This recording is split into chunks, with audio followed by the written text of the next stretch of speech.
maybe they'll give you a copy. Maybe they will. All right. So I guess at this point, since you guys are you're at the cutting edge of all this stuff, what direction do you want to? What new developments are out there? What direction do you want to take the program in this last or this hour here to get more information out there, so that people are out there scratching their heads saying, what is this energy medicine, and why should I pay attention to this? Well, that's actually one of the reasons for the new site, is to help the people that are coming into it. When I started looking at this, there was so much bad information, and there still is an enormous amount of bad information. They still, there needs to be more responsible information, and it needs to be in a manner that a person coming at it can understand it from a layman's perspective. And with the political situation and the health system the way that it is, people are going to have to start looking. Anybody that's going to be healthy is going to have to look at alternative ways of doing things, because the conventional is just flat failing. Mm-hmm. And now because of the control systems that are in place, they're forcing people into only those positions. So anybody, you're going to have stuff at home. If you're going to survive, you're going to need something yourself. Mm-hmm. And even if you're working with a doctor, a doctor or practitioner of some sort, I feel is a must. A mm-hmm. person that can help assess the situation from a bigger, more educated perspective is there to help guide the people. That's the way medicine was intended. It's not what it has become.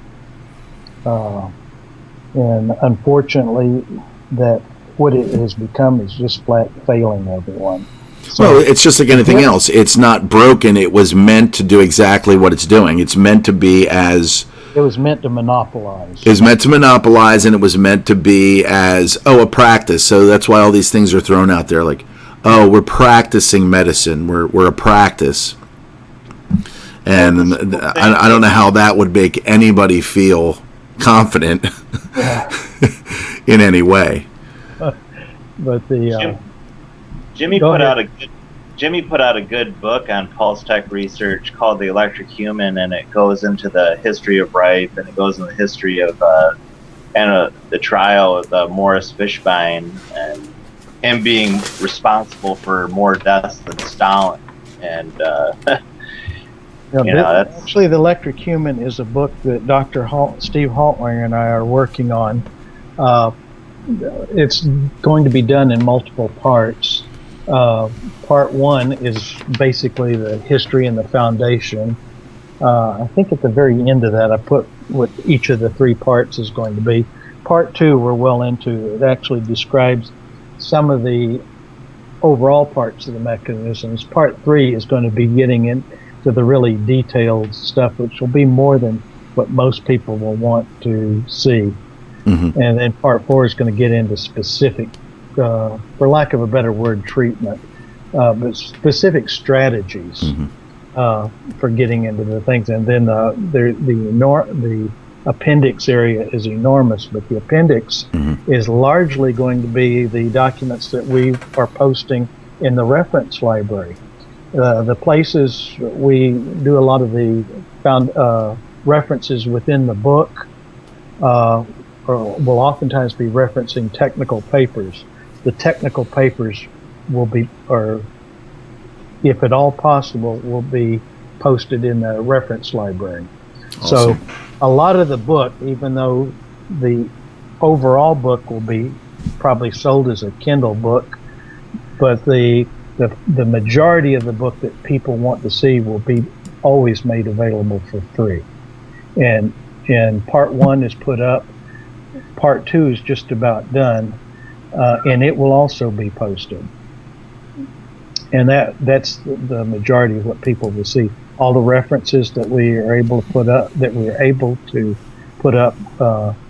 There's a few copyright issues on some of the things that can't be put up, such as when we reference a book, like Cross Currents or The Body Electric. Those books are classics and available everywhere for very reasonable prices. Used books on Amazon are a great place for books. Awesome. I was over the last. I've seen any number of the new movies that have come out this summer, and I've seen trailers for new ones, and there's one coming out in August, about 3 weeks from now, called Elysium. I saw the trailer for that. Did you see the trailer? Now I just thought of this today. In this one thing, when they show you Elysium, there's this beautiful woman. She's walking into her house or her dwelling, and she lays inside this machine that scans her body. It finds a cancer, and it eradicates it at that point. And I just thought to myself, that thing's it's got like a plasma rife built into it. Is that? Did you see that part? I did. And I just thought, like, wow, is that predictive, programming for this energy medicine type technology that can wipe out cancer and these other things like that? No, I think it's the direction we have to go. Mm-hmm. But the thing is, it's been doable for 100 years. Wow. We've been so stunted. Our development has been arrested. And energy medicine's been with us for thousands of years. Mm-hmm. And the quacker we thought of as acupuncture, there's true science there. Mm-hmm. And the sun gives off the frequencies, right? I mean, everybody's like, "Oh, the sun, it's so bad, it's so bad." And we wouldn't be here if it weren't for the sun. Right. It's like and then people make the statement, a really powerful statement: the sun prevents cancer; it doesn't cause cancer. And they're like, "What? We've just been so beat up. We've been so beat up with bad information. God, it sucks." Jordan, what were you going to say? I forgot. I got distracted by Jules talking about reflexology, and there's like the electroacupuncture point finders are invaluable to the exact points. They'll beat and light up, in a certain location, and if it's, Jimmy said it's a 1/16 of an inch. I think it's at least that or smaller. Actually, we have I have done a modified. We don't have it on our website. Actually, there's pictures of one of them in our gallery, and there's fixing to be more. I have one with a laser as well, but we have modified one of those devices. They actually are working on galvanic skin response to help you locate the actual point, because that particular point is very, very conductive. The meridian system is made of hyaluronic acid. I can't ever say that word right, so forgive me on that. But it's very, very conductive, amazingly conductive, and it's fiber optic. One of the pointers we have is both electrical, and it shines a laser through the center of the point, so that you can actually apply specific frequency at that point. We've modified it for use with our PFG, our precision function generator, to apply our given scripts at the exact point. So basically you're directly wired. Say you had a kidney issue. I'm not familiar with the locations of the points, but theoretically you can go in to, it may be on your hand or your foot, and you use that point, and it's directly wired to your kidney. Better than any other way you could possibly get to it. That becomes the best way. Right. but it's an amazing. The Meridian system is absolutely amazing, and those type of devices can be valuable tools to people. We don't list them on our site. Most of the practitioners are aware of that. We will modify them for them, and actually some have been sold under the various practitioners' names. We do label them for them. They do require a certain level of experience to utilize properly. Mm-hmm. Jimmy, how many other companies are there out there like Pulse Technologies? Do you have competition? What's? Well, at one time we did, but we got way. I hate to say it this way because it sounds like we're bragging, but the fact of the matter is the equipment that we're doing now, the equipment that we did 10 years ago is what most of the other people are doing now. The equipment that we are doing now really doesn't have an equal. So we don't really have the same competition, but we've tried to keep the prices down to compete in many ways within the same market. Mm-hmm. And that's one of the big problems is that the people that need this stuff the most can't really see the difference. They don't understand the difference, and the competitors sure aren't going to volunteer the information. So that's what the research website is about, so that people can begin to understand the differences and basically educate themselves, because those are the people that get the best results. Mm-hmm. I would consider them to have competition just because Pulse Tech doesn't send out flyers to people's mailbox that say we have a magical device that will fix you for pennies on the dollar sort of a thing, like a lot of these empty box devices out there. That's what they do. They prey on the innocent and the ignorant and the sick. Desperate. Yeah, fear. Desperate, yeah. Fear is a big motivator. Now, this is something that I wanted to share, because this week I was using a product, and it was a topical product. And initially it was like, I didn't get any reaction from it, but then I started getting like a reaction in between my thumb and my first finger. And it was like, well, that's pretty weird. And I've experienced it before, but I couldn't quite figure out why, or try to figure out what I had done that would bring it about. It wasn't any like major discomfort. It's just that there was a reaction, and it took a little while. And so I'm sleeping that night, and I woke up, and I was like, I just had, I just didn't feel well. And not only did I have the pinpoint of on the hand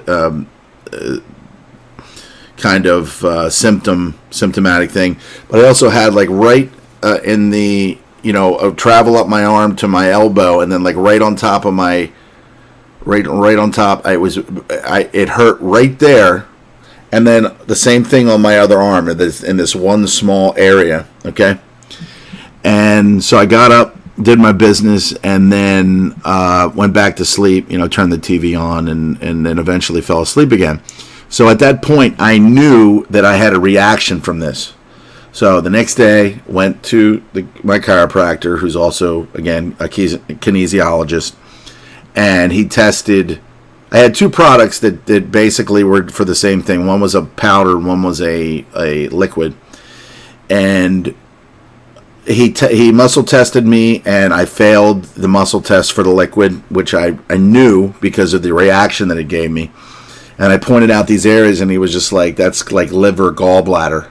So whatever I put on my skin got in there and affected my liver, my gallbladder in some way.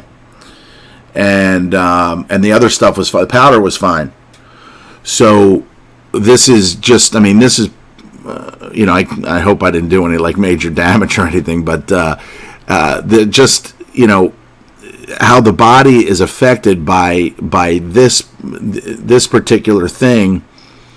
A lot of these beauty products and things like that people put on their skin gets into your body, and these metalloestrogens that I talked about in other shows, where it just kind of wreaks havoc slowly in the body, and it's just so amazing how and this was an organic product. It was supposed to be an organic, somewhat natural product, but wow, it was like it was kind of crazy the reaction that I had. So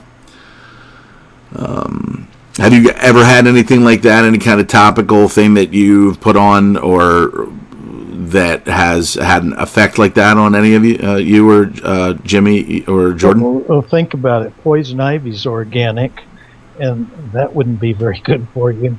Mm-hmm. But yes, I have.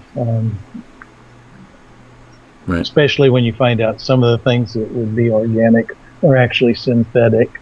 Mm-hmm. Maybe a stabilizer or something that they used in the process. Right. Even if it was something to be good for you, you just never know. It could be contamination within that batch. Mm-hmm. Or it could be your system was already overwhelmed with something there anyway. Mm-hmm. Jimmy, can you go into TENS unit devices? And that was one of your entrances into this technology, wasn't it? People are talking about TENS. Yeah, go ahead. Would you repeat that again? People are talking about TENS unit devices in the chat room, and okay. I thought that was one of the ways that you came into this. It is. I was in 2 car wrecks, one right after another, both with uninsured illegal aliens, both times. Before I had a chance to recover from the first one, I got hit again, and I was in pretty bad shape.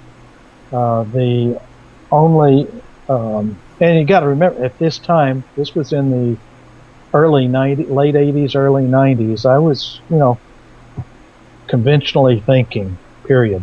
I'd never been to chiropractor. I'd never been to any alternative of any sort. But after this wreck, I had to go through quite a bit of therapy. I'd been going through daily therapy for the better part of a year. And the only real relief I was getting was from the TENS, and the and the painkillers were, I just couldn't do that and work. It was devastating my business and everything. So anyway, I sat down to talk with the doctor and asked him, well, how does this TENS work? He didn't have a clue. Not a clue. Although he had gotten probably $15,000 payment for it, he still didn't have a clue how it worked. I sat down with a chiropractor, and she said, well, as soon as we get through, we'll sit down and talk about it. And she spent about a better part of an hour describing it, what goes on, and which was great. And I said to myself, it's not brain surgery. I can do that. I can come up with something like that. Within 3 days, I'd come up with something at home that I was able to put together and utilize on myself, and it worked. Mm-hmm. But the key part about it was it worked better than what I had been getting at both the chiropractor and the doctors. Oh, the thing that prompted this was the doctor had already told me after 8-9 months this was as good as I was going to get, and that wasn't very good. I could not walk without a cane, and I was in constant pain. So that really wasn't an option. That's why I had to go look for something else. So I built this device, and it started within 3 days. I could tell this was working better. I wasn't needing my pain medication at all. And I could actually feel myself getting better. And that was the start of it all. I had to understand what was different about this than what I'd been receiving at their offices. And the answer turned out was frequency. I could actually feel myself healing. I was still getting the electrical pulses, which were obviously important, but in TENS, it's only intended to mask the pain. It's not meant to do any sort of healing. It creates a chaos noise signal that interrupts. Your brain can't differentiate the pain signal from the noise that the electrical noise that this is causing. So therefore you don't feel the pain. It's still there. But the frequency seemed to be giving my body what it needed.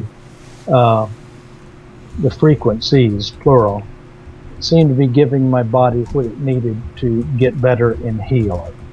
And we've developed it from, that's where we've gone from since.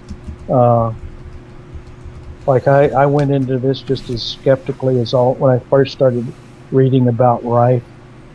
I was as skeptical as all get out because one, I had my background is scientific, not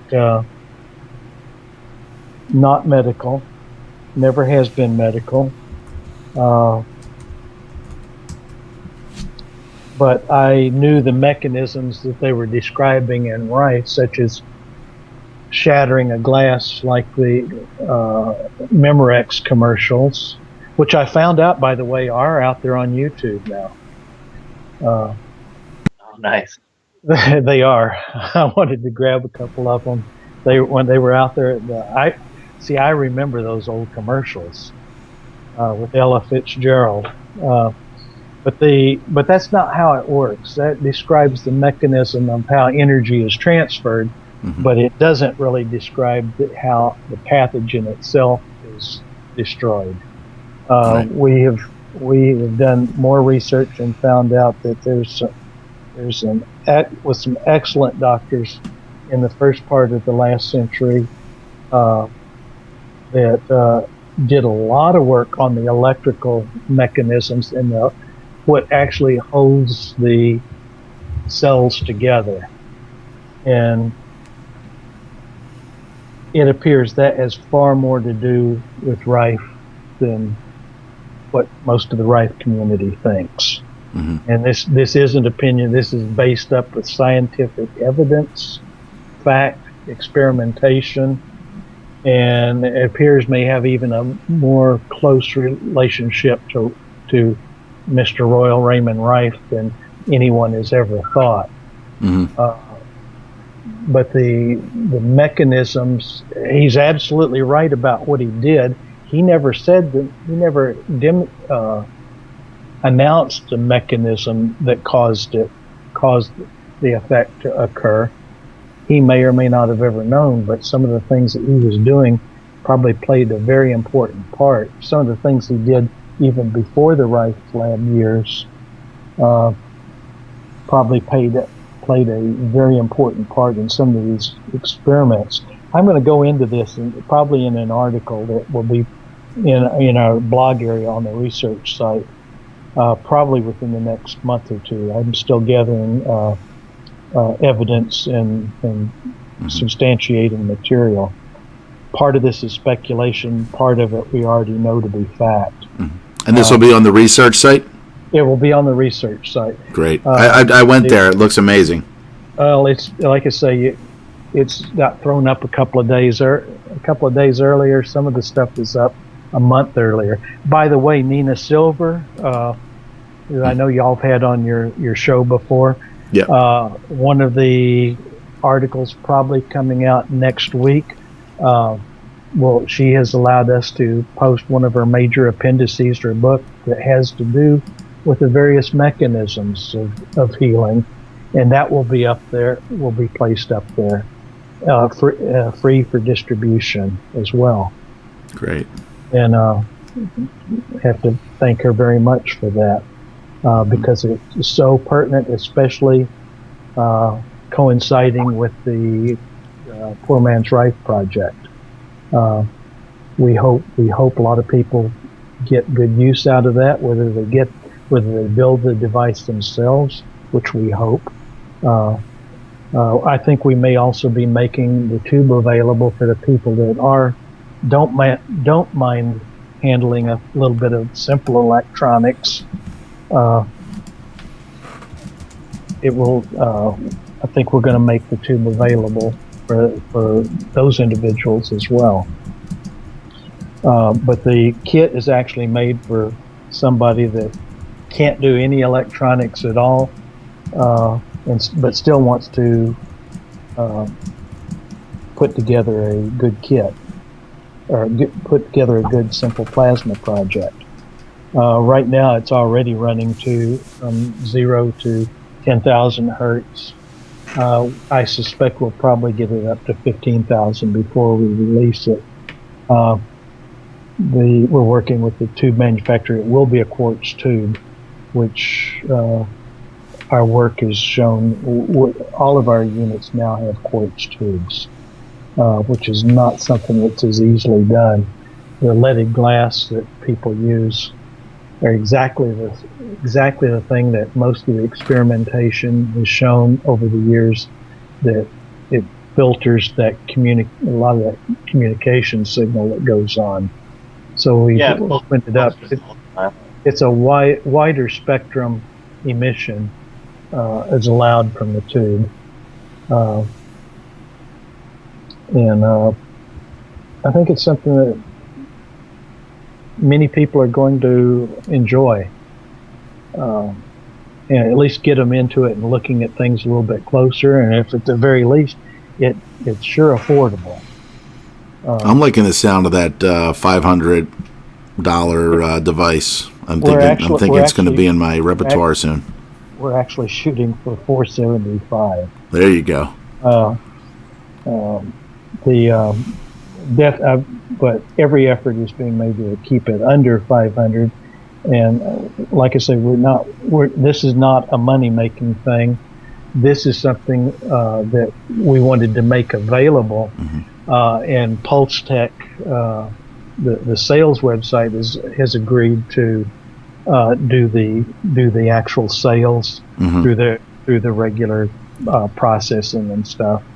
Jordan, do you have a picture of this device? Yes, if you go to the blog area, it's I think it's the second article on the Pulse Tech Research website. Okay, is that the homepage?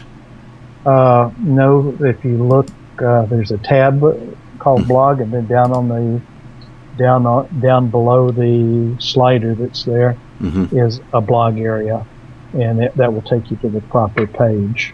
Okay, now is this, it's got an adapter, and then it's kind of like, oh, there it is. There's a picture right there. Let me... And if you go to, I think there's a page on it, and I think Thomas has put a bunch of the close-up photos of it as well. Mm-hmm. There you go.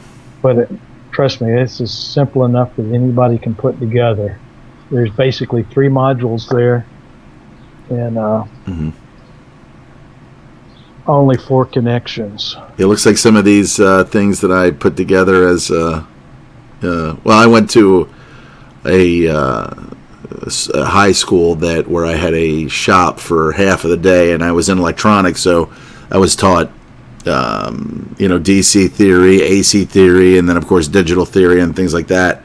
And we had all these like little projects, AM, FM radios and things. This actually looks a lot easier to put together than that was, so it's looking pretty promising.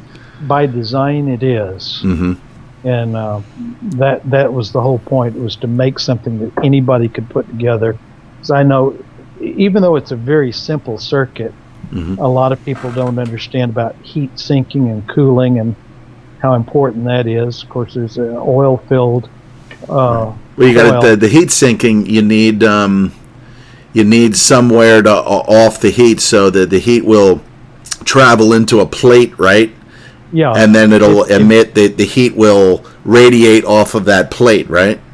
Yeah. If Okay. you look closely, on the top right, that enclosure actually is a heat sink.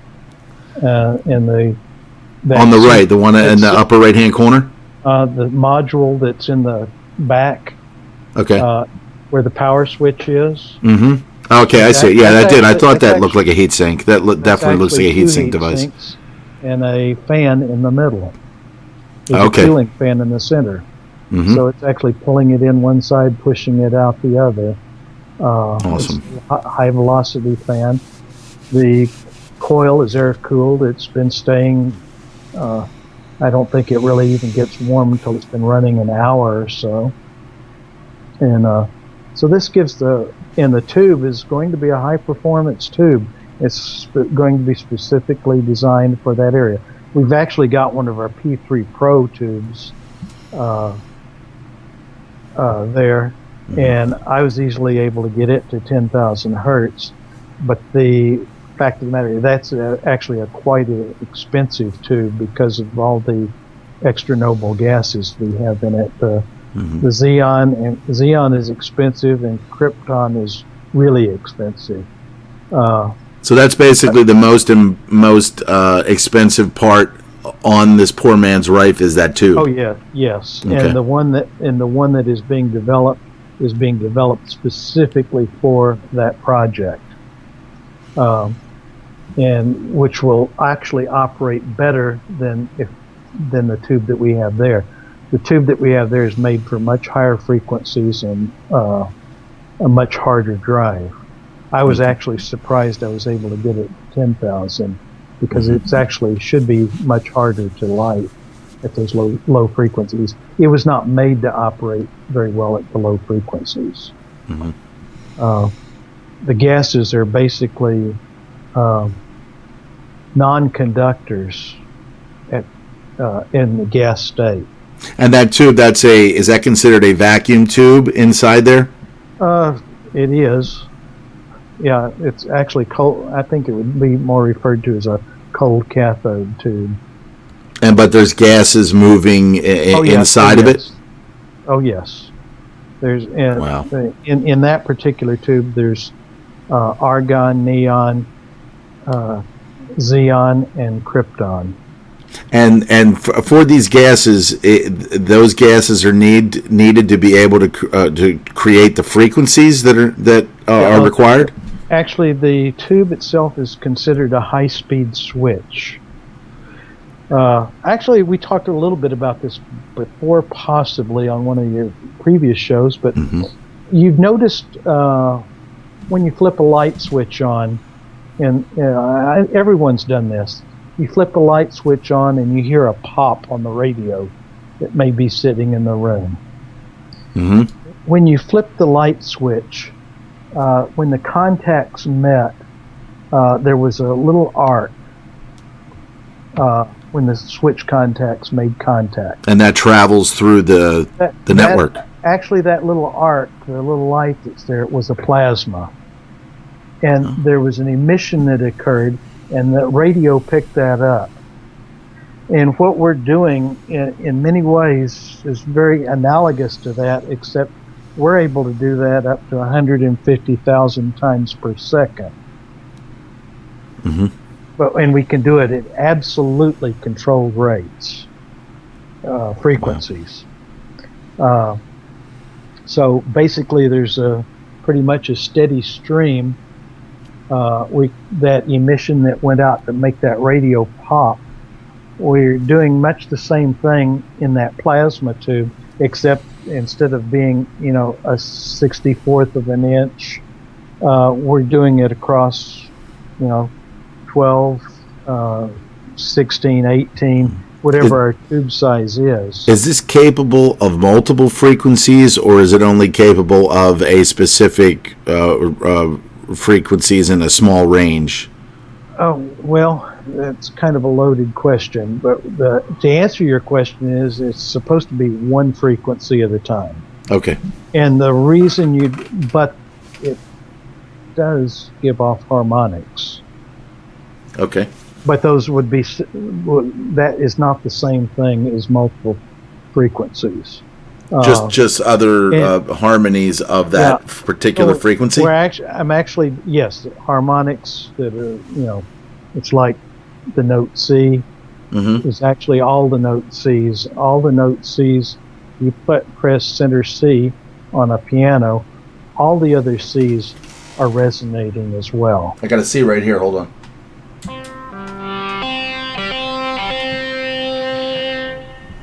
That was a C. You had to do that, didn't you? Yeah, bouncy C. Give me a bouncy C.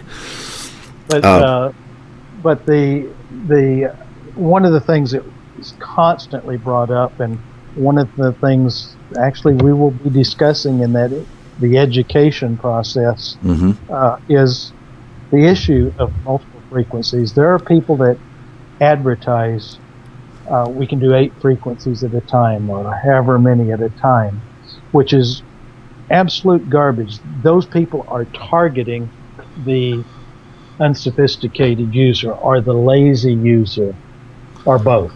And the reason that you would never want to do that, especially because you lose all the purity. Just say you just slam your hand down on the piano, you hit a bunch of notes. Yeah, you hit a bunch of notes, they just don't work well together, and there is a distortion that goes on that nothing is delivered in its purity. And the phenomena of wave interference causes nothing to be right. We are going to have a JavaScript, or going to do our best to have a JavaScript up that where the person can see, you can let them select 2 different frequencies, and you see how they combine and what the chaos is that ensues. It's a controlled chaos, but it's still a chaos. It's neither one of the frequencies is delivered in a pure form.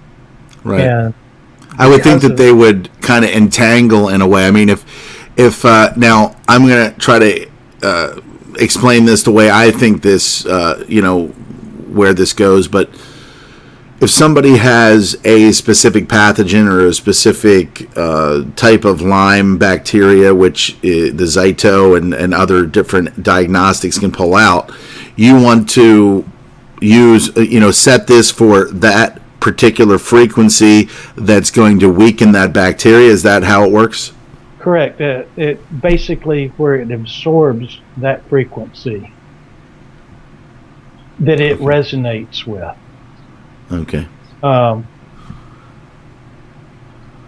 It's so-called, death frequency. It's the frequency that will kill it. More to loss oscillatory rate is what it was the term rife coined, and that is the frequency that it matches with. Okay. And that's it. Are there, in fact, now I guess I have to ask this, if there are frequencies, and there are frequencies, and the pulse technology and all this technology has gone a long way to proving that. Are there if there's frequencies there that can kill a particular pathogen, or any type of pathogen A, B, or C? Are there frequencies that can kill us as human beings? I suspect so. There's several different mechanisms, but they need to be very intentional, and they're not from everything we've been able to tell, they're not. None of the things we're doing are even close to those frequencies that are required for that. Okay, I guess the reason why I'm asking that is because any type of technology that is created or brought to the surface, and then of course what you have done with it and others have done with it, there's always some kind of scumbag out there that is going to take this technology. We see it in movies all the time. Somebody has something, and then the government wants it because they want to be able to either control it, or they want to be able to look at a harp. Look at what harp. Certain things. I mean, it can be used to maybe say destroy a hurricane, before it destroys a state or a town or multiple towns, but it has been used to enhance a storm, to take a 2 hurricane and turn it into a 4 or 5. I mean, we know that they've got the capabilities to do this, so I guess that's the reason. I know what you were coming from the safety point. Obviously, none of this stuff that is going on here are frequencies that are going to be used to hurt. They're being used to heal. Yeah, the range is actually quite different from, say, a pathogen. But at the same time, some of the things that are going on, that I see going on, like these smart meters, I mean, I could tell from the day they installed that thing, I could feel the difference. Yeah, I mean, I've got one too. They put it in February. And I think these are going to be having devastating effect on us. They keep focusing on all the wrong things. When people start to address things, they always are talking about the emission that's going out to the access point. And they ignore the fact that, or try to ignore the fact that all these meters are a mesh network and they're chattering with each other. But what was most disturbing to me was the frequency that they selected to put these meters on. And it's a harmful one. They couldn't have picked a worse frequency, but the thing is they had to have known it. They are using typically around 900 megahertz for that communication. 1 watt of 900 megahertz at 1 watt is incredibly powerful. Right. I mean, there were phones that were walk-around phones that were set for 900 megahertz. Correct, but they were much. I think they were 200 milliwatts. So. All right, yeah, they're much smaller in the power dissipation. But the terrible part about it is that's in the microwave. That's in the low spectrum of the microwave frequencies, and much of the antennas and things that are used use resonant cavities. Well, guess what? Your skull is a resonant cavity at 900 megahertz. Your skull is basically the target. And that basically gets in your head and bounces around. Well, if I was trying to do that to a person, what frequency would I use? I'd use 900. And hell, they've now got these things right at every home. I've talked to one doctor here locally. She immediately had 7 of her patients, she was a pediatrician, 7 of her patients' kids started having seizures immediately after the installation of the smart meters. I talked to one of our clients that has had some of our equipment for a long time. They lived in Florida, and he called me up a couple of months ago and said, he's been pretty much cancer free for a long time, and he said he was actually very worried.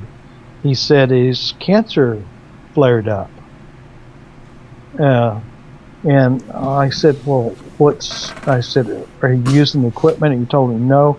They moved, and he hasn't been able to locate. They moved cross country, and they hadn't been able to locate their equipment yet, but they were definitely looking to pull it back out, and that's why he was calling me to see about updates and things like that. And I said, well, when did I said, this happened since you moved? Or I asked him what was different, and he said he had moved, but he moved a year or more ago. And so I didn't think it wasn't the move, but he was obviously being exposed to something. And in he then told me he moved to San Antonio. And I said, by chance, did things flare up about 8 months ago? And he said, yes. How would I know that? I said, about 8 months ago is when they did the switch over to the smart meters down there in San Antonio. Mm-hmm. And he said, well, no, we don't have a smart meter. And I said, yeah, you do. And he kept saying, no, we don't. And I said, do you have one that has the little wheels that go around and around and with a bunch of dials? And he said, yeah, that's exactly what we have. And I said, no, you don't. And I said, go out and look. And he was on his cordless phone, and he all I could hear in the background was an oh shit. And that appears that's exactly what happened. Mm-hmm. Because that corresponds to when that thing was basically installed. I had heard a lot of complaints, but immediately his cancer started back up. So the disruption to the system. Also, I have been doing recording. I've always been able to sleep like a baby, and after the smart meter was on, I was constantly waking up at night. I ended up getting a monitor to record how many times I'm disturbed at night, and it did, and it showed these rhythmic things every so many minutes. It was waking me up, anywhere between high 20s to low 40 times per night. And you're not a snorer or anything? You don't have a snoring or apnea issues or anything? Oh, I'm sure I do, but the thing was this was logged, and it showed absolutely meticulously regular interruptions.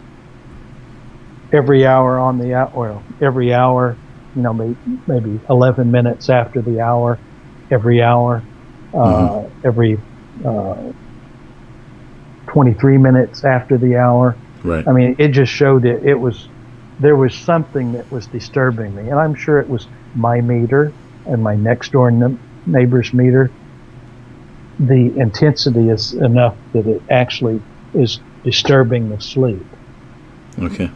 That or something that else is going on, and I immediately after they started the meter, my refrigerator would make a terrible sound for 30 days. For the first 30 days, the refrigerator was making a terrible sound. Now, I've got an older refrigerator. It doesn't have any of the new stuff that it's supposed to be talking to. Right. But again, it was like 23 minutes or whatever after the hour, every hour. Well, I'm not saying this to top your story because it's all this smart meter stuff is obviously a control grid. They put the meters in. I remember I was here. It was probably about 9:30 or something. The power went out. They already sent out a bit of mail saying that it was going to take place at some point. Propaganda. The power goes off. I'm like, and then right away within like 5-10 seconds, I'm like, they're putting the smart meters in. All right. So they put I look over there and I see the guy, and he's wearing some kind of mask, some kind of thing that's kind of, it was kind of cold then because it was February-ish. And so I'm like, all right, damn meters. And I called them up and I told them I didn't want it. And I even called up afterwards and said, I want to talk to somebody, and they never got back to me. So I'm going to have to go down there and get up in their face, like right into their face, and make them feel uncomfortable. I'm good at doing that.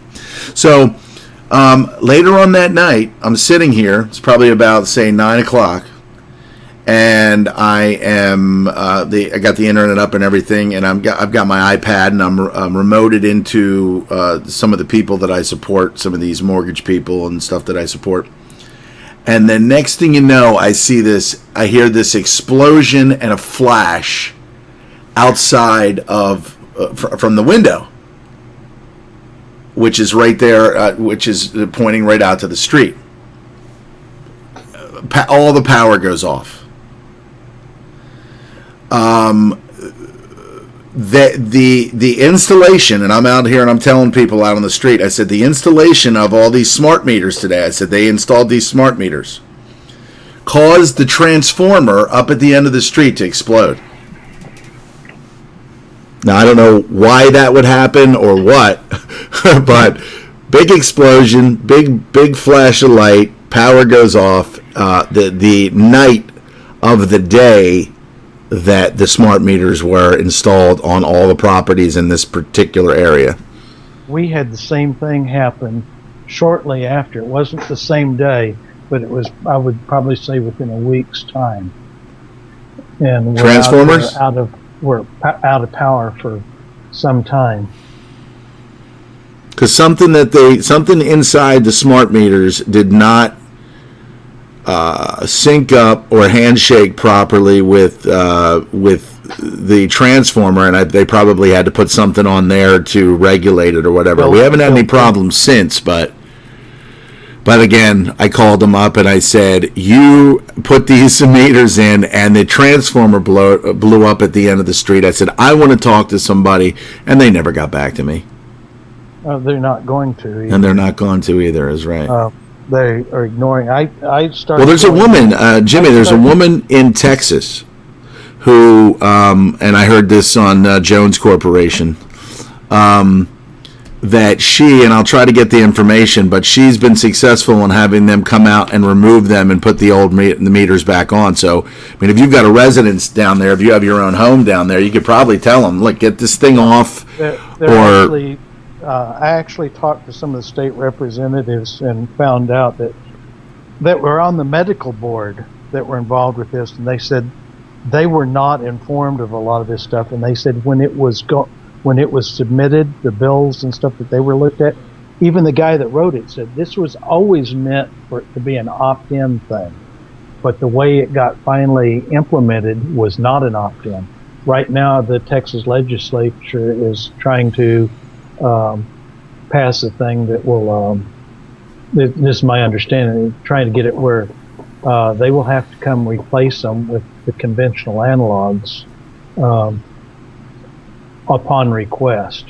I don't know how successful they're being, but I know that this is one of the things that is being put up. The reason the Encore and everything, all the power companies have done this, they were given enormous amounts of money to have this stuff implemented quickly as part of the smart grid system. Yep. And absolutely. I did checking to find out what the medical credentials were of the people that passed the safety things on this, and I was just couldn't believe what I was seeing. That the medical safety thing had some of the papers that I was reading, especially I think a lot of it was done out in California, had to do with when I started looking at the credentials. Of course, all of them had doctor, but when it came boiled down to it, I started looking up each of their credentials and realized there was only one person that had any sort of biological credentials at all, and they were a zoologist. A zoologist? Yeah. I guess that was the closest thing to biological credentials they wanted. Well, they consider us animals, so I guess it makes sense. Yeah. But the others, were not people that would really understand. Right. I mean, there was a sociologist and that sort of thing. What does this have to do with safety? But anyway, I've just been absolutely blown away. I did go up to Toronto since we've talked, and I talked with Nick Begich. Oh, Nick Begich, great. Speaking of HARP, actually HARP was one of my programs back when it was being built that I worked on, and people should be concerned about that. Yeah. Nick Begich is a fascinating guy. Yeah, his family, his father, what happened to his father. Yeah. But he was speaking at along with I can't pronounce her name. I cannot pronounce her name, and I don't want to destroy it on the radio. but she is one of the foremost authorities on the electropollution that's going on. Okay. And one of the things that she brought up about the and the programs were largely on the smart grid system and the smart meters, and it was a real eye-opener. There's a great video out. I don't know what the final name of it is. It's being shown around the country, the private screenings, while it's still being finalized. But it's a great video on the smart meters. Mm-hmm. One of the things that she brought up was showing the blood samples after exposure to either the smart meters or even the cell phone for 10 minutes. Mm-hmm. The phenomena is actually the destructive phenomena is actually showing up in your blood work. So do you have to be, if you're close to the meter? No, well, the thing is that's not what the part that they're focusing on, that people are focusing on, because it's the part they know about, is the transmission that goes back to the access point and to all the other smart meters nearby that may be relaying the information.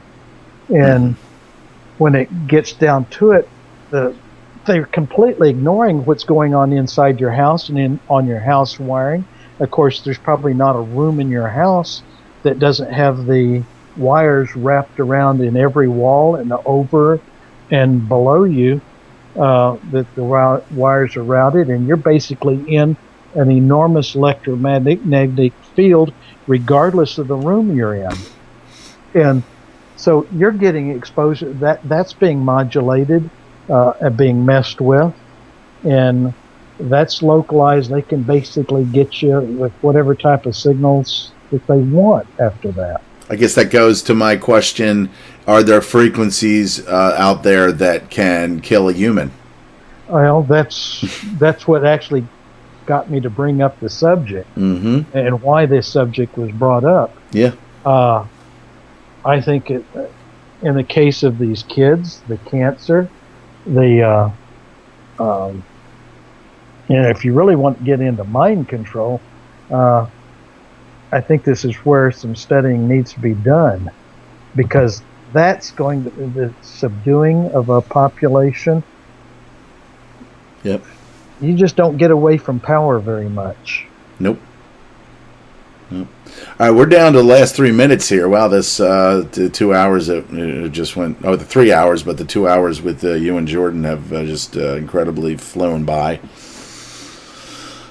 We are obviously going to need to do more of this in the near future. I also have a Spreaker platform at Spreaker.com. So if you guys are available at night and you want to do a broadcast on specific things, that's anytime you want to convey information. Almost any time. And we can talk about all these different things. So at some point here the music's gonna cut us off. So I'd like to thank Jimmy Hallman and Jordan DeYoung for spending time with me